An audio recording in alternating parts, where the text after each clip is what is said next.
السلام علیکم ورحمۃ اللہ وبرکاتہ۔ الحمد للہ رب العالمین والصلاة والسلام علی رسولہ الامین، اما بعد۔ سامعین حضرات، اس سے پہلے آپ نے درس سیرت النبی صلی اللہ علیہ وسلم میں معراج کے بارے میں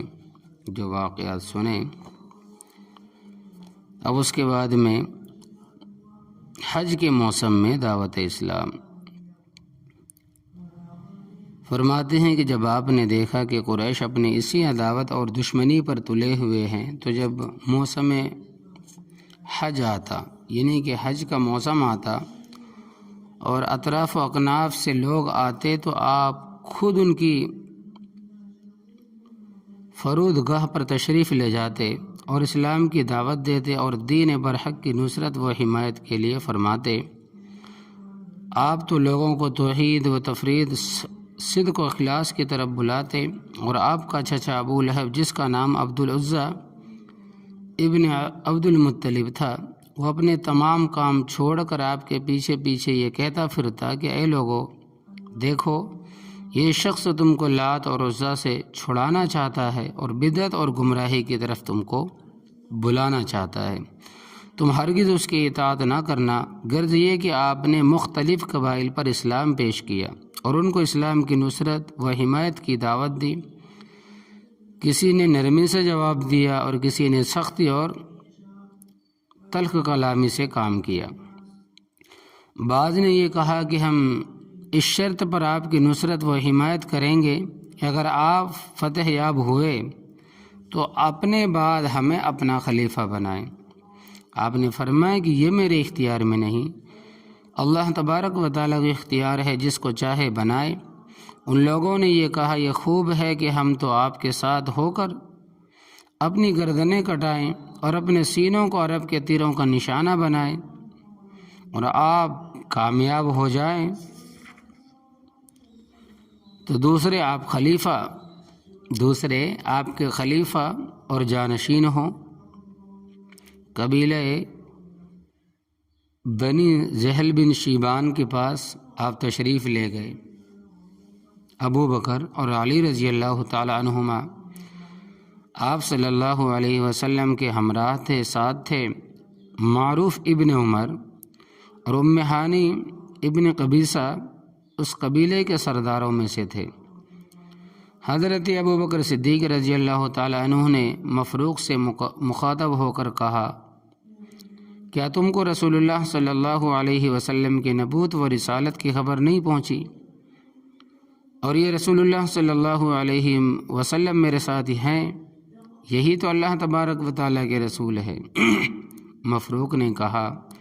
ہاں میں نے آپ کا تذکرہ سنا ہے۔ اے برادران قریش، آپ کس چیز کی دعوت دیتے ہیں؟ آپ آگے بڑھے اور فرمائے، اللہ تبارک و تعالیٰ کو وحدہ لا شریک لہ،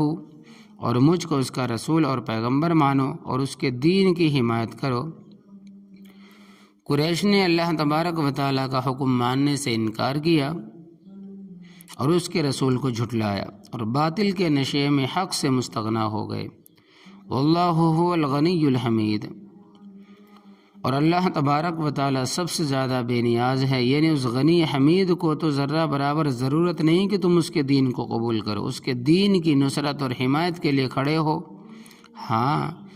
اگر تم کو اپنی فلاح اور بہودی کی فکر ہے تو حق اور ہدایت کو قبول کرو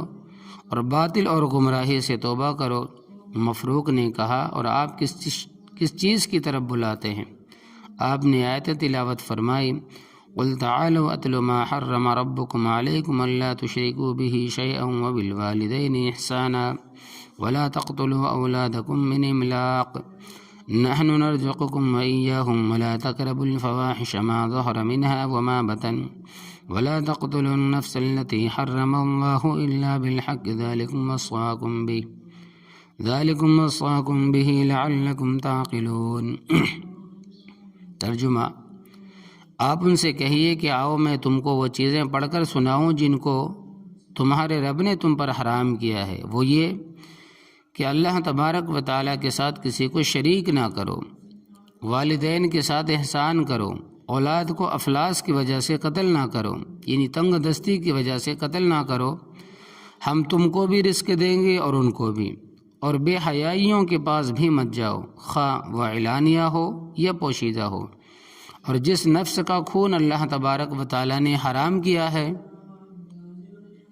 اس کو قتل نہ کرنا مگر کسی کو حق کی بنا پر۔ ان باتوں کا اللہ تبارک و تعالیٰ تم کو تاکیدی حکم دیتا ہے تاکہ تم سمجھو۔ مفروق نے کہا خدا کی قسم یہ کلام تو زمین والوں کا نہیں، اے برادران قریش، اور کس شے کی طرف بلاتے ہو؟ آپ نے پھر یہ آیت تلاوت فرمائی، ان اللہ یأمر بالعدل والاحسان وایتاء ذی القربى وینہی عن الفحشاء والمنکر والبغی یعظکم لعلکم تذکرون۔ بے شک اللہ تبارک و تعالیٰ تم کو عدل اور احسان اور اہل قرابت کے ساتھ سلوک کا حکم دیتا ہے، اور ہر بے حیائی اور برائی بات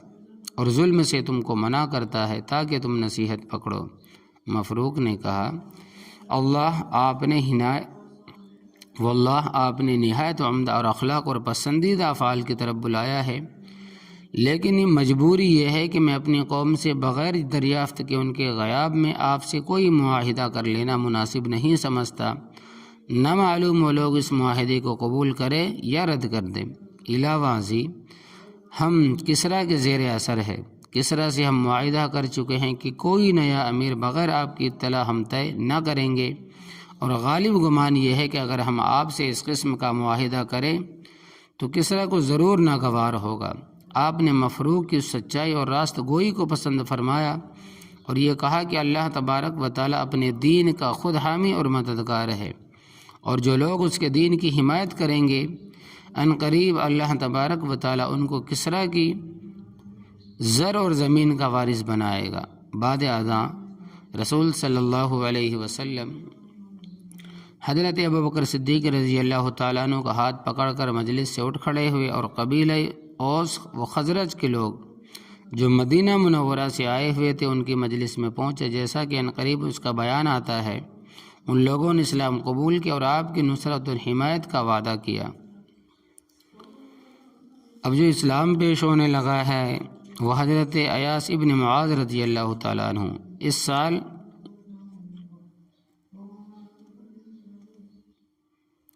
اسی سال ابو الحبیر انس ابن رافع چند جوانوں کے اس غرض سے مکہ آئے کہ بمقابلہ خزرج قریش میں سے کسی کو اپنا خلیفہ حلیف بنائے۔ ان جوانوں میں ایاس ابن معاذ بھی تھے۔ رسول اللہ صلی اللہ علیہ وسلم ان لوگوں کے پاس تشریف لے گئے اور فرمایا کہ جس مقصد کے لیے آئے ہو اس سے کہیں بہتر شے میں تمہارے سامنے پیش کرتا ہوں۔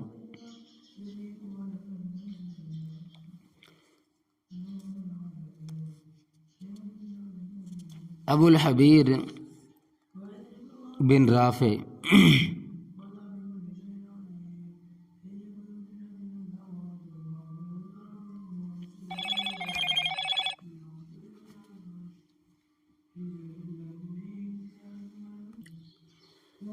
ابو الحبیر بن رافع اور اس کے ہمراہیوں نے کہا کہ وہ ہے کیا؟ آپ نے فرمایا کہ میں اللہ کا رسول ہوں، اللہ نے مجھ کو اس لیے بھیجا ہے کہ بندوں کو اللہ تبارک و تعالیٰ کی طرف بلاؤں، صرف اللہ تبارک و تعالیٰ کی بندگی کرے اور کسی شے کو کسی طرح اس کے ساتھ شریک نہ کرے۔ اور اللہ نے مجھ پر ایک کتاب نازل فرمائی ہے، اور پھر اس کی کچھ آیتیں تلاوت فرمائی اور اسلام پیش کیا۔ ایاس بن معاذ نے کہا کہ اے قوم، واللہ جس کام کے لیے ہم آئے ہیں یہ اس سے کہیں بہتر ہے۔ ابو الحبیر نے کنکریاں اٹھا کر یہ اس کے منہ پر ماری اور یہ کہا کہ ہم اس کام کے لیے نہیں آئے۔ ایاس خاموش ہو گئے اور حضرت صلی اللہ علیہ وسلم مجلس سے اٹھ کھڑے ہوئے۔ یہ لوگ مدینہ واپس ہوئے، کچھ روز نہ گزرے کہ ایاس ابن معاذ انتقال کر گئے۔ مرتے وقت لا الہ الا اللہ اور اللہ اکبر اور سبحان اللہ اور الحمدللہ کہ یہ کلمات زبان پر جاری تھے جس کو تمام حاضرین سن رہے تھے، کسی کو بھی اس میں شک نہ تھا کہ وہ مسلمان مرے۔ مدینہ منورہ میں اسلام کی ابتدا سن 11 نبوی مدینے میں زیادہ آبادی اوس اور خزرج کی تھی جو مشرک اور بت پرست تھے، اور ان کے ساتھ یہودی بھی رہتے تھے جو اہل کتاب اور اہل علم تھے۔ مدینے میں چونکہ یہودی اقلیت میں تھے، اس لیے جب کبھی یہود کا اوس خزرج سے کوئی جھگڑا ہوتا تو یہودیہ کہا کرتے تھے اب ان قریب نبی آخر الزماں مبعوث ہونے والے ہیں، ہم ان کا اتباع کریں گے اور ان کے ساتھ ہو کر تم کو قوم عاد اور ارم کی طرح ہلاک اور برباد کریں گے۔ جب موسم حج کا زمانہ آیا تو خزرج کے کچھ لوگ مکہ آئے۔ یہ نبوت کا 11واں سال تھا۔ حضرت صلی اللہ علیہ وسلم ان کے پاس تشریف لے گئے اور اسلام کی دعوت دی اور قرآن پاک کی ان پر تلاوت کی۔ ان لوگوں نے آپ کو دیکھتے ہی پہچان لی اور آپس میں ایک دوسرے سے مخاطب ہو کر کہنے لگے واللہ یہ تو وہی نبی ہے جن کا یہود ذکر کیا کرتے ہیں، دیکھو کہیں ایسا نہ ہو کہ اس فضیلت اور سعادت میں یہود ہم سے سبقت لے جائیں، آگے بڑھ جائیں اور اسی مجلس میں اٹھنے سے پہلے اسلام لے آئے اور آپ سے یہ عرض کیا یا رسول اللہ ہم تو آپ پر ایمان لے آئے، یہود سے ہمارا اکثر جھگڑا ہوتا رہتا ہے، اگر آپ اجازت دیں تو واپس ہو کر ان کو بھی اسلام کی دعوت دیں۔ اگر وہ بھی اس دعوت کو قبول کر لیں اور اس صورت سے ہم اور متفق ہو جائیں، ہم اور وہ دونوں متفق ہو جائیں تو پھر آپ سے زیادہ کوئی عزیز نہ ہوگا۔ یہ ایمان لانے والے قبیلہ خزرج کے 6 آدمی تھے جن کے نام یہ ہیں: سعد بن زرارہ رضی اللہ تعالیٰ عنہ، نمبر 2 عوف ابن الحارث رضی اللہ تعالیٰ عنہ، نمبر 3 رافع ابن مالک بن عجلان رضی اللہ تعالیٰ عنہ، نمبر 4 عتبہ بن عامر رضی اللہ تعالیٰ عنہ، نمبر 5 عقبہ ابن عامر رضی اللہ تعالیٰ عنہ، نمبر 6 جابر ابن عبداللہ ابن رباب رضی اللہ تعالیٰ عنہ۔ اور بعض علماء سیر نے بجائے جابر کے عبادہ ابن صامت کا نام ذکر کیا ہے۔ یہ 6 حضرات آپ سے رخصت ہو کر مدینہ منورہ پہنچے، جس مجلس میں بیٹھتے وہیں آپ کا ذکر کرتے۔ نبوت یہاں تک پہنچی کہ مدینہ کا کوئی گھر اور کوئی مجلس آپ کے ذکر سے خالی نہ رہی۔ انصار کی پہلی بیعت سن 1290، جب دوسرا سال آیا تو جو نبوت کا 12واں سال تھا تو 12 اشخاص آپ سے ملنے کے لیے مکہ پہنچے۔ 5 تو انہی 6 میں سے تھے اور 7 ان کے سوا تھے جن کے نام یہ ہیں: سعد بن زرارہ رضی اللہ تعالیٰ عنہ، عوف ابن الحارث، رافع ابن مالک، عتبہ ابن عامر، عقبہ ابن عامر۔ اس سال جابر ابن عبداللہ بن رباب رضی اللہ تعالیٰ عنہ حاضر نہیں ہوئے۔ معاذ ابن الحارث رضی اللہ تعالیٰ عنہ یعنی عوف ابن الحارث رضی اللہ تعالیٰ عنہ کے بھائی ذکوان بن عبد قیس رضی اللہ تعالیٰ عنہ، عبادہ ابن صامت رضی اللہ تعالیٰ عنہ، یزید ابن ثعلبہ رضی اللہ تعالیٰ عنہ، عباس ابن عبادہ بن نزلہ رضی اللہ تعالیٰ عنہ، ابو الحسم مالک ابن تیحان رضی اللہ تعالیٰ عنہ، عویم ابن سعیدہ رضی اللہ تعالیٰ عنہ۔ یہ 12 حضرات آپ کی خدمت میں حاضر ہوئے اور رات کے وقت منا میں عقبہ کے قریب آپ کے ہاتھ پر یہ بیعت کی کہ ہم اللہ تبارک و تعالیٰ کے ساتھ کسی کو شریک نہ کریں اور نہ چوری اور نہ زنا کریں گے اور نہ اولاد کو قتل کریں گے اور نہ کسی پر بہتان اور تہمت لگائیں گے۔ یہ انصار کی پہلی بیعت تھی جس کو بیعت عقبہ اولا کہتے ہیں۔ جب یہ لوگ بیعت کر کے مدینہ منورہ واپس ہونے لگے تو آپ صلی اللہ علیہ وسلم عبداللہ ابن ام مکتوم اور مصعب ابن عمر رضی اللہ تعالیٰ عنہما کو تعلیم قرآن اور احکام اسلام کے سکھانے کے لیے ان کے ہمراہ کیا اور مدینہ پہنچ کر اسعد ابن زرارہ رضی اللہ تعالیٰ عنہ کے مکان پر قیام کیا۔ مصعب ابن عمر رضی اللہ تعالیٰ عنہ لوگوں کو اسلام کی دعوت دیتے اور مسلمانوں نے مدینہ کو نماز پڑھاتے یہی امام تھے۔ ایک دن مصعب ابن عمر رضی اللہ تعالیٰ عنہ لوگوں کو اسلام کی دعوت دے رہے تھے اور لوگ بہت سارے جمع تھے۔ اسید ابن حضر رضی اللہ تعالیٰ عنہ کو جب خبر ہوئی تو تلوار لے کر پہنچے اور کہا کہ آپ یہاں کس کے لیے آئے ہیں؟ ہمارے بچوں عورتوں کو کیوں بہکاتے ہو؟ بہتر ہے کہ آپ یہاں سے چلے جائیں۔ مصعب ابن عمر رضی اللہ تعالیٰ عنہ نے کہا کہ کیا یہ ممکن ہے کہ آپ تھوڑی دیر کے لیے تشریف رکھیں اور جو میں کہوں وہ سنیں؟ اگر پسند آئے تو قبول کریں اور ناپسند ہو تو کنارہ کشی کریں۔ اسید ابن حضیر رضی اللہ تعالیٰ عنہ یہ کہہ کر کہ بے شک تم نے یہ بات انصاف کی کہی، بیٹھ گئے۔ مصعب ابن عمر رضی اللہ تعالیٰ عنہ نے اسلام کے محاسن بیان کیے اور قرآن کریم کی تلاوت فرمائی۔ اسید رضی اللہ تعالیٰ عنہ سن کر کہنے لگے ما احسن هذا الکلام واجملہ، کیا ہی عمدہ اور کیا ہی بہتر کلام ہے، اور پوچھا کہ اس دین میں داخل ہونے کا کیا طریقہ ہے۔ مصعب ابن عمر رضی اللہ تعالیٰ عنہ نے کہا کہ اول اپنے جسم اور کپڑوں کو پاک کرو اور غسل کرو اور پھر کلمہ شہادت پڑھو اور نماز ادا کرو۔ اسید رضی اللہ تعالیٰ عنہ اسی وقت اٹھے، کپڑے پاک کیے، غسل اور کلمہ شہادت پڑھ کر 2 رکعت نماز پڑھی اور کہا کہ ایک اور شخص ہے،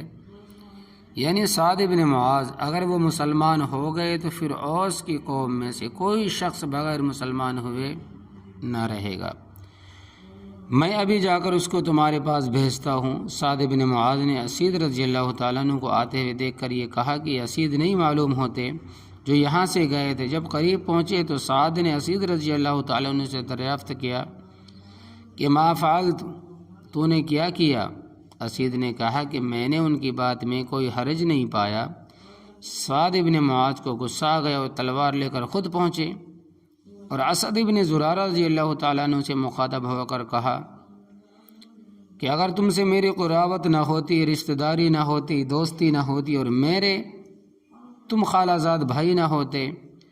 تو ابھی تلوار سے کام تمام کر دیتا۔ قوم کے بہکانے کے لیے تم ہی ان کو یہاں لے کر آئے ہو۔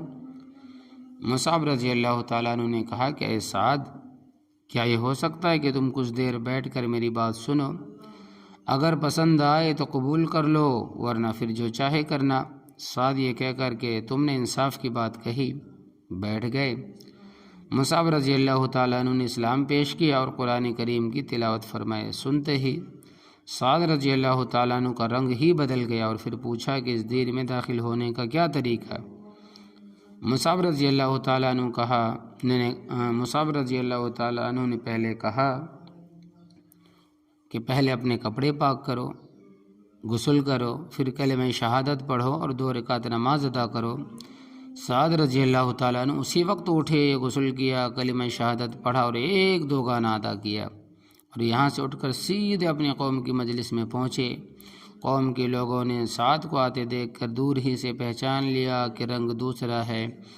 مجلس میں پہنچتے ہی سعد نے اپنی قوم سے مخاطب ہو کر کہا کہ لوگو، میں تمہارا سردار ہوں، تم مجھ کو کیسا سمجھتے ہو؟ سب نے متفق ہو کر کہا کہ تم ہمارے سردار اور باعتبار رائے اور مشورے کے سب سے افضل اور بہتر ہو۔ سعد نے کہا خدا کی قسم میں تم سے اس وقت تک کلام نہ کروں گا جب تک کہ تم سب اللہ تبارک و تعالیٰ اس کے رسول صلی اللہ علیہ وسلم پر ایمان نہ لے آؤ، یہ تو پھر تم ایسا کرو کہ میں تمہارا آج سے کوئی سردار نہیں ہوں، کیونکہ میں نے اسلام قبول کر لیا ہے، اور جب میں اسلام قبول کر لیا ہے اور تم میرے ہمراہ ہو، تم رعایا ہو، تو فرماتے ہیں کہ اس وجہ سے میں تمہارا سردار نہیں، یہ تو تم ایمان لے کر آؤ پھر میں تمہارا سردار بن جاؤں۔ فرماتے ہیں کہ شام نہ گزری کہ قبیلہ بنی عبد الاشحل میں کوئی مرد اور عورت ایسا نہ رہا جو مسلمان نہ ہو گیا ہو۔ فرماتے ہیں کہ قبیلہ بنی عبد الاشحل میں سے صرف ایک شخص عمر ابن ثابت، جن کا لقب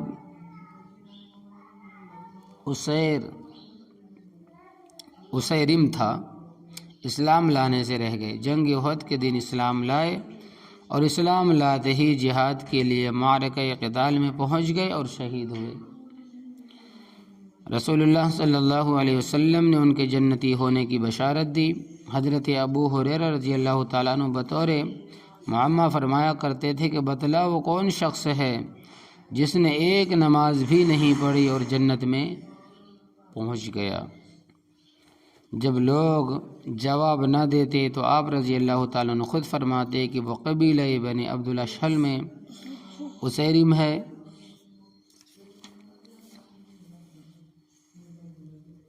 اب جو اسلام پیش ہونے لگا ہے وہ حضرت رفاع رضی اللہ تعالیٰ عنہ، رفاع بن رافع زرقی رضی اللہ تعالیٰ عنہ فرماتے ہیں کہ 6 انصار کے آنے سے پہلے میں اور میرا خالہ زاد بھائی معاذ ابن عفرہ مکہ آئے اور آپ سے ملے۔ آپ نے اسلام پیش کیا اور یہ فرمایا، اے رفاع، بتلاؤ آسمان اور زمین اور پہاڑوں کو کس نے پیدا کیا؟ ہم نے کہا اللہ نے۔ آپ نے فرمایا کہ خالق عبادت کا مستحق ہے یا مخلوق؟ ہم نے کہا کہ خالق۔ آپ نے فرمایا کہ پس تم مستحق ہو اس کے کہ یہ بت تمہاری عبادت کریں اور تم خدا کی عبادت کرو، اس لیے کہ بت تمہارے بنائے ہوئے ہیں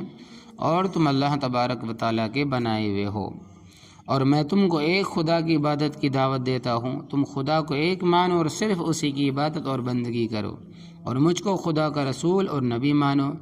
صلہ رحمی کرو، ظلم و تعدی کو چھوڑ دو۔ میں نے کہا کہ بے شک آپ نے بلند امور اور پاکیزہ اخلاق کی طرف بلایا ہے۔ میں آپ کے پاس اٹھ کر حرم میں پہنچا اور پکار کر یہ کہا کہ اشہد ان لا الہ الا اللہ واشہد ان محمد رسول اللہ، میں گواہی دیتا ہوں کہ اللہ تبارک و تعالیٰ کے سوا کوئی معبود نہیں، اور بے شک محمد صلی اللہ علیہ وسلم اللہ کے رسول ہے۔ مدینہ منورہ میں جمعہ کا قیام۔ اسی سال اسعد ابن زرارہ رضی اللہ تعالیٰ عنہ نے مدینہ منورہ میں جمعہ قائم کیا۔ آپ نے جب یہ دیکھا کہ یہود و نصارہ میں اجتماع کے لیے ہفتے میں ایک خاص دن مقرر ہے، یہود شنبے کے روز اور نصارہ یکشنبے کے دن ایک جگہ جمع ہوتے ہیں، اس لیے خیال پیدا ہوا کہ مسلمانوں کو بھی چاہیے کہ ہفتے میں ایک دن ایسا مقرر کرے جس میں سب جمع ہو کر اللہ کا ذکر اور شکر ادا کرے اور نماز پڑھیں اور اس کی عبادت اور بندگی کریں۔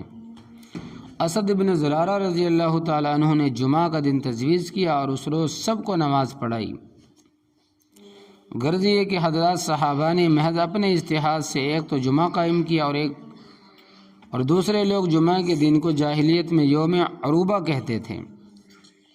بجائے یوم عروبہ کے اس دن کا نام جمعہ تجویز کیا۔ وہی الہی نے دونوں اجتہادوں کی تصویب کی، جس کے بارے میں آیت نازل ہوئی کہ اذا نودی للصلاۃ من یوم الجمعہ فاسعوا الی ذکر اللہ وذروا البیع، جس سے جمعہ کی فرضیت بھی معلوم ہوئی اور یہ بھی معلوم ہوا کہ حق جل شانہ کو یوم الجمعہ کا لفظ پسند ہے۔ وہی الہی نے یوم عروبہ کے استعمال سے، جو کہ زمانہ جاہلیت میں شائع تھا، گریز کیا، اور انصار نے جو لفظ تجویز کیا بعی نہیں اس کا استعمال فرمایا۔ اس نہج اور عنوان سے انصار کے اجتہاد کی تصویب و تحسین فرمائی۔ اس کے بعد کچھ ہی روز بعد رسول اللہ صلی اللہ علیہ وسلم کا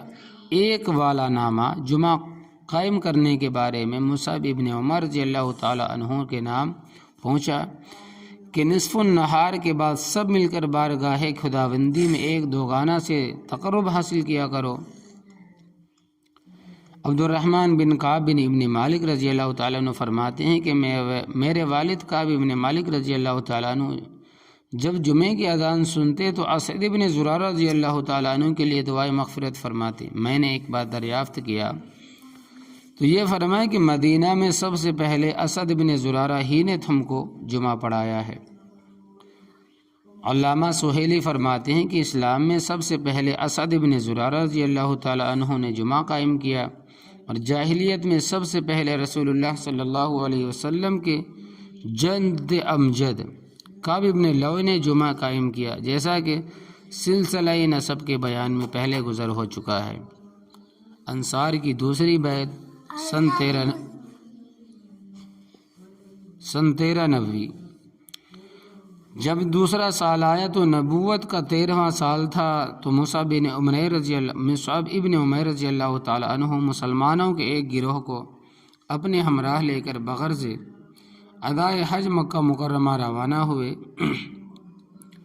مسلمانوں کے علاوہ اوس اور خزرج کے مشرکین بھی جو ہنود اسلام کے حلقہ بغوش نہیں ہوئے تھے، حج کے لیے روانہ ہوئے۔ زیادہ تعداد انہی لوگوں کی تھی، 400 سے زیادہ تھے۔ مشہور قول کے بنا پر مسلمانوں کی تعداد 75 تھی، جس میں سے 73 مرد اور 2 عورتیں تھیں، جنہوں نے آپ کے دست مبارک پر اسی گھاٹی میں بیعت کی جس میں پہلے کی تھی، اور اس بیعت کا نام بیعت عقبہ ثانیہ ہے۔ علامہ ابن جوزی رحمۃ اللہ علیہ نے بیعت کرنے والے حضرات کے جو نام ذکر کیے ہیں وہ 75 سے بھی زیادہ ہے، جو حسب ذیل ہے۔ سعد بن زرارہ رضی اللہ تعالیٰ عنہ، ابی بن کعب، اسید بن حذیر رضی اللہ تعالیٰ عنہ، اوس ابن صامت رضی اللہ تعالیٰ عنہ یعنی حسان ابن ثابت رضی اللہ تعالیٰ عنہ کے بھائی ہیں، اوس ابن یزید رضی اللہ تعالیٰ عنہ، برا ابن معرور رضی اللہ تعالیٰ عنہ، بشر ابن برارہ بن معرور رضی اللہ تعالیٰ عنہ، بشیر ابن سعد رضی اللہ تعالیٰ عنہ، بحیر ابن الحسیم رضی اللہ تعالیٰ عنہ، ثابت ابن الجزا رضی اللہ تعالیٰ عنہ، ثعلبہ ابن عدی رضی اللہ تعالیٰ عنہ، ثعلبہ ابن غنمہ رضی اللہ تعالیٰ عنہ، جابر ابن عبداللہ، جابر ابن صخر رضی اللہ تعالیٰ عنہ، حارث ابن قیس، خالد ابن عمر بن کعب، خالد ابن زید، خالد ابن عمرو عدی رضی اللہ تعالیٰ عنہ، خالد ابن قیس رضی اللہ تعالیٰ عنہ، خارجہ بن زید رضی اللہ تعالیٰ عنہ، خدیج ابن سلامہ رضی اللہ تعالیٰ عنہ، خلاد بن سوید رضی اللہ تعالیٰ عنہ، ذکوان بن عبد قیس، رافع ابن مالک، رفاع ابن رافع، رفاع ابن عبد المنذر، رفاع ابن عمر، زیاد ابن البیدر، زید ابن سہل، سعد ابن زید، سعد ابن خشیمہ، سعد ابن ربیع، سعد ابن عبادہ، سلمہ بن سلمہ، سلیم ابن عمرو، سنان ابن سیفی، سہل ابن عتیق، شمر بن سعد، سیفی بن سواد، زہاق ابن زید، زہاد ابن حارثہ، طفیل ابن نعمان، زہیر ابن رافع، عبادہ ابن صامت، عبادہ ابن قیس، عبداللہ ابن انیس، عباس ابن نزلہ، عبداللہ ابن ربیع، عبداللہ ابن رواحہ، عبداللہ ابن زید، عبداللہ ابن عمر، عباس ابن عامر، عبید ابن تیحان رضی اللہ تعالیٰ عنہ یعنی ابو الحسین بن تیحان کے بھائی، اور بعض نے بجائے عبید کے عتیق کہا ہے، عقبہ ابن عمر، عقبہ ابن عامر، عقبہ ابن وہب، عبدہ ابن حزم، عمر ابن غزیہ، عمر ابن عمیر ابن الحارث، عوف ابن حارث، عوام ابن ساعدہ، فروہ ابن عمر، قتادہ ابن النعمان، قطبہ ابن عامر، قیس ابن عامر، قیس ابن ابی صعصع، کعب ابن مالک، مالک ابن امتحان، مالک ابن عبداللہ، مسعود ابن یزید، معاذ ابن جبل، معاذ ابن الحارث، معاذ ابن العمرو، معقل ابن المنذر، مان ابن عدی، معوذ بن الحارث، منذر ابن عمر، نعمان ابن حارثہ، نعمان ابن حارث، نعمان ابن عمر، حانی بن نیار، ابو بردہ، یزید ابن ثعلبہ، یزید ابن خزام، یزید ابن عامر، یزید ابن المنذر،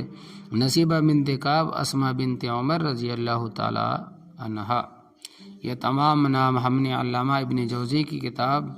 سے نقل کیے ہیں۔ علامہ ابن حشام نے سیرت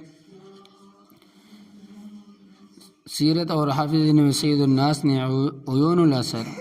مسند احمد میں حضرت جابر رضی اللہ تعالیٰ عنہ سے مروی ہے کہ 10 سال تک رسول اللہ صلی اللہ علیہ وسلم لوگوں کے گھروں میں اور بازار اور میلوں میں جا کر اسلام کی دعوت دیتے ہوئے فرماتے کہ کون ہے جو مجھ کو ٹھکانہ دے، کون ہے جو میری مدد کرے، یہاں تک کہ خدا کا پیغام پہنچا سکوں اور اس کے لیے جنت ہو، مگر کوئی ٹھکانہ نہ دینے والا اور مدد کرنے والا نہ ملتا، یہاں تک کہ اللہ تبارک و تعالی نے ہم کو یثرب سے آپ کے پاس بھیجا، ہم نے آپ کی تصدیق کی اور آپ کو ٹھکانہ دیا۔ ہم میں جو شخص آپ کی خدمت میں حاضر ہوتا وہ مسلمان ہو کر واپس ہوتا ہے۔ جب مدینہ کے گھر میں اسلام پہنچ گیا گھر گھر میں، تو ہم نے مشورہ کیا کہ آخر کب تک ہم اللہ کے رسول کو اس حال میں چھوڑیں رکھیں کہ آپ مکے کے پہاڑوں میں پریشان اور خوف زدہ پھرتے رہے۔ 70 آدمی ہم میں سے موسم حج میں مدینہ سے مکہ آئے۔ فرماتے ہیں کہ قافلہ مکہ پہنچا، مسلمانوں نے خفیہ طور پر رسول اللہ صلی اللہ علیہ وسلم کی خدمت میں پیام بھیجا کہ ہم قدم بوسی کا شرف حاصل کرنا چاہتے ہیں۔ آپ نے ایام تشریق کے دوران میں مینا کی اس مبارک گھاٹی پر شب میں ملنے کا وعدہ فرمایا، رات میں ملنے کا وعدہ فرمایا، جہاں گزشتہ سال 12 حضرات بیعت سے مشرف ہوئے تھے۔ رسول اللہ صلی اللہ علیہ وسلم تشریف لائے اور آپ کے چچا حضرت عباس رضی اللہ تعالیٰ عنہ آپ کے ہمراہ تھے۔ حضرت عباس رضی اللہ تعالیٰ عنہ اگرچہ اس وقت مشرف با اسلام نہ ہوئے تھے، لیکن رسول اللہ صلی اللہ علیہ وسلم کی نصرت و حمایت کو غایت درجہ محبوب رکھتے تھے۔ بیٹھتے ہی حضرت عباس نے انصار سے مخاطب ہو کر یہ فرمایا کہ محمد صلی اللہ علیہ وسلم اپنی قوم میں نہایت عزت و وقت والے ہیں۔ لوگ اگرچہ آپ کے دین کے مخالف تھے، مگر جس عزت اور وقار سے آپ کو دیکھتے تھے وہ کسی کو نصیب نہ تھی، اور ہم ان کے حامی اور مددگار ہیں، اور وہ تمہارے یہاں آنا چاہتے ہیں۔ اگر تم ان کی پوری حمایت اور حفاظت کر سکو اور مرتے دم تک ان پر قائم رہو تو بہتر ہے، ورنہ بھی صاف جواب دے دو۔ انصار نے کہا کہ آپ نے جو فرمایا وہ ہم نے سنا، اور رسول اللہ صلی اللہ علیہ وسلم کی طرف مخاطب ہو کر عرض کیا کہ یا رسول اللہ صلی اللہ علیہ وسلم، ہم آپ سے کیا چاہتے ہیں؟ یا رسول اللہ، آپ ہم سے کیا چاہتے ہیں؟ ہم اس کے لیے حاضر ہیں۔ آپ اپنے لیے اور خدا کے لیے جو چاہیں ہم سے عہد لیں۔ آپ صلی اللہ علیہ وسلم نے فرمایا، میں تم کو اللہ تبارک و تعالیٰ کی طرف بلاتا ہوں، اور اسلام پیش کیا اور قرآن کی تلاوت فرمائی اور کہا کہ اللہ کے لیے تم سے یہ سوال کرتا ہوں، اس کی عبادت اور بندگی کرو اور اس کے ساتھ کسی کو شریک نہ کرو، اور اپنے ساتھیوں کے لیے چاہتا ہوں کہ ہم کو ٹھکانہ دو، اور جس طرح اپنی اور اپنے بچوں اور عورتوں کی حفاظت کرتے اسی طرح ہماری بھی حفاظت کرو، اور خوشی ہو یا رنج، راحت ہو یا تکلیف یا کلفت ہو یا افلاس ہو یا تونگری، ہر حال میں میری اطاعت کرو اور جو کہو وہ سنو۔ انصار نے عرض کیا کہ اگر ہم ایسا کریں تو ہم کو اس کا کیا صلہ ملے گا؟ آپ نے فرمایا کہ جنت، یعنی آخرت کی لازوال نعمتیں۔ انصار نے کہا کہ سب منظور، لائیے دست مبارک بیعت کے لیے ہاتھ بڑھائے۔ ابو الحسین بن تیحان رضی اللہ تعالیٰ عنہ نے عرض کیا کہ یا رسول اللہ صلی اللہ علیہ وسلم، مجھ کو کچھ عرض کرنا ہے، وہ یہ ہے کہ ہم میں اور یہود میں کچھ تعلقات ہے، آپ سے تعلق قائم ہونے کے بعد ان سے ہمارے تعلقات منقطع ہو جائیں گے۔ کہیں ایسا تو نہ ہوگا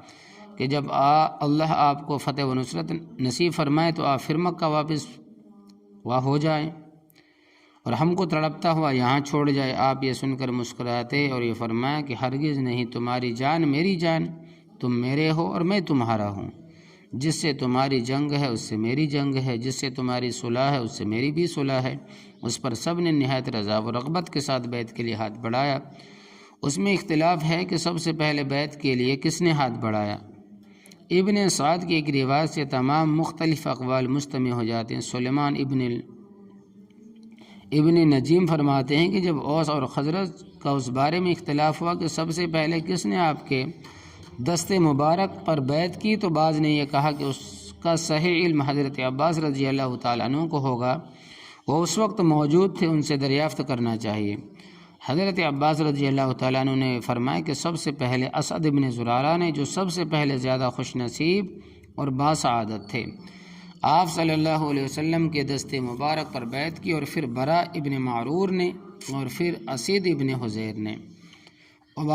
عباس ابن عبادہ انصاری رضی اللہ تعالیٰ عنہ نے بیعت کو پختہ اور مستحکم کرنے کی غرض سے کہا، اے گروہ خزرج، تم کو معلوم بھی ہے کہ کس چیز پر بیعت کر رہے ہو، یہ سمجھ لو کہ عرب اور عجم سے جنگ کرنے پر بیعت کر رہے ہو۔ اگر آئندہ چل کر مصائب و شدائد سے گھبرا کر چھوڑ دینے کا خیال ہو تو ابھی سے چھوڑ دو، اس وقت تک گھبرا کر چھوڑنا خدا کی قسم دنیا اور آخرت کی رسوائی کا سبب ہوگا۔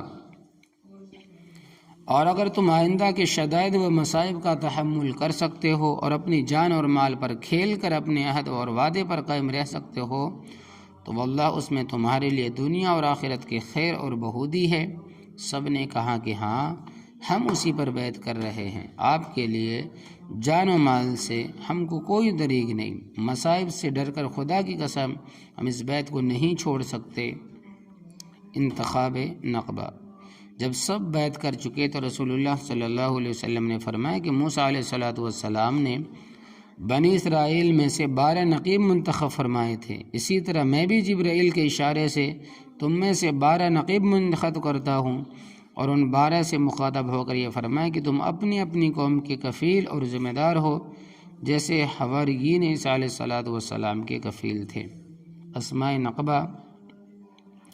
فرماتے ہیں کہ جن حضرات کو رسول اللہ صلی اللہ علیہ وسلم نے نقیب منتخب فرمایا ان کے اسماء گرامی یہ ہیں کہ نمبر 1 سعد ابن زرارہ رضی اللہ تعالیٰ عنہ، نمبر 2 عبداللہ ابن رواحہ رضی اللہ تعالیٰ عنہ، نمبر 3 سعد ابن الربیع رضی اللہ تعالیٰ عنہ، نمبر 4 رافع ابن مالک رضی اللہ تعالیٰ عنہ، نمبر 5 ابو جابر عبداللہ بن عمرو رضی اللہ تعالیٰ عنہما، نمبر 6 برا ابن معرور رضی اللہ تعالیٰ عنہ، نمبر 7 سعد ابن عبادہ رضی اللہ تعالیٰ عنہ، نمبر 8 منذر ابن عمرو رضی اللہ تعالیٰ عنہ، نمبر 2 عبادہ ابن صامت رضی اللہ تعالیٰ عنہ، نمبر 10 اسید ابن حزیر رضی اللہ تعالیٰ عنہ، نمبر 11 سعد ابن خیشمہ رضی اللہ تعالیٰ عنہ، نمبر 12 رفاع ابن عبد المنذر رضی اللہ تعالیٰ عنہ، اور بعض اہل علم نے بجائے رفاع کے ابو الحشیم بن تیحان رضی اللہ تعالیٰ عنہ کا نام ذکر کیا ہے۔ امام مالک رحمۃ اللہ علیہ فرماتے ہیں کہ مجھ سے انصار میں سے ایک شیخ نے بیان کیا کہ انتخاب کے وقت جبرائیل امین رسول اللہ صلی اللہ علیہ وسلم کو اشارے سے بتلاتے جاتے تھے کہ فلاں کو آپ نقیب بنائیں، تو اللہ تبارک و تعالی اگر یہاں تک ہی یہ ہے، اگر اللہ تبارک و تعالی نے زندگی رکھی تو انشاءاللہ تبارک و تعالی آگے بھی طرز سیرت النبی صلی اللہ علیہ وسلم بتلائے جائیں گے، پڑھا جائے گا، بتایا جائے گا۔ اللہ عمل کی توفیق عطا فرمائے اور نبی کریم صلی اللہ علیہ وسلم سے بے تحاشا محبت کرنے کی ہمیں توفیق عطا فرمائے، آمین یا